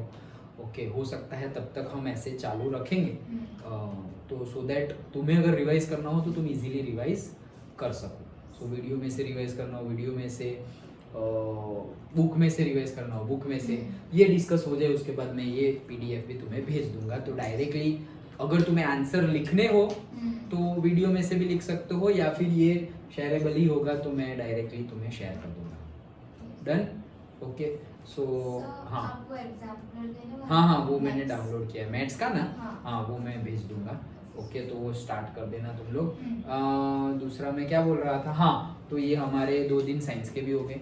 कल हम से कुछ और करेंगे, से इंग्लिश करेंगे। ये खत्म? नहीं खत्म नहीं, अब नेक्स्ट वीक, अभी तो बाकी है ना। हाँ। ओके, चैप्टर मैथ्स का हमारा खत्म, इसका कंसेप्ट हमने पढ़ लिया है, लेकिन ये सारे क्वेश्चन हम डिस्कस करेंगे। मे बी नेक्स्ट वीक का दोनों दिन चले जाए या नेक्स्ट वीक का एक दिन हो जाए ये कंप्लीट करने में, शायद दोनों दिन भी चले जाए, व्हाटएवर। बट हम ऐसे करेंगे कि लास्ट तक तुम ये वीडियो देखो, या जो तुमने समझ लिया है तो पूरे साल में तुम्हारा फर्स्ट चैप्टर हो गया। अब बोर्ड के लिए प्रिपेयर हो जाओ, उतने अच्छे से हम प्रिपेयर कर लेंगे। ये छोटे छोटे क्वेश्चंस है, ये छोटे छोटे क्वेश्चंस तुम्हें ढूंढ ढूंढ के मिलेंगे। सब PBI2 का कलर बताओ, तो डायरेक्टली NCERT में भी है, लेकिन इसलिए बोला मैंने कि वर्ड टू वर्ड NCERT पढ़ोगे, फिर डिस्कस किया, फिर वापस NCERT पढ़ी, फिर PYQ या ये सब भी कर लिया, एग्जाम पॉइंट ऑफ व्यू पढ़ लिया, in text question exercise question, out of marks आएंगे, 100 आउट ऑफ 100 मार्क्स आएंगे। ओके, बुक में भी है, that's why book is important. Okay, तो बुक तो पढ़नी ही है, तो स्टार्ट कर देना पढ़ना। ओके, एक बार पढ़ लो, फिर ये हमारा पूरा ही डिस्कस तो कंसेप्ट वाइज तो हो गया है, तो तुम्हें 2 बार पढ़ना हो तो 2 बार पढ़ लेना, या फिर एक बार पढ़ लो पूरा चैप्टर एंड देन ये पूरा डिस्कस हो जाए, उसके बाद दूसरी बार पढ़ लेना। और exam point of view question answer prepare करना भी स्टार्ट करो। ओके, वो तो तुम करोगे, वो मैं बताऊंगा। तो फिर कल हम इंग्लिश करते हैं। इंग्लिश सैटरडे फिर तुम्हारा टेस्ट है। क्या करना है? इंग्लिश करते हैं, देखते हैं, शेड्यूल तो कुछ नहीं है। फिर हम ऐसा होता है SST ले लेंगे सैटरडे। कल फ्राइडे है ना? हाँ, तो कल इंग्लिश करते हैं। ओके चलो। फर्स्ट फ्लाइट कौन सी बुक? कौन सी? तो first flight and footprints without feet.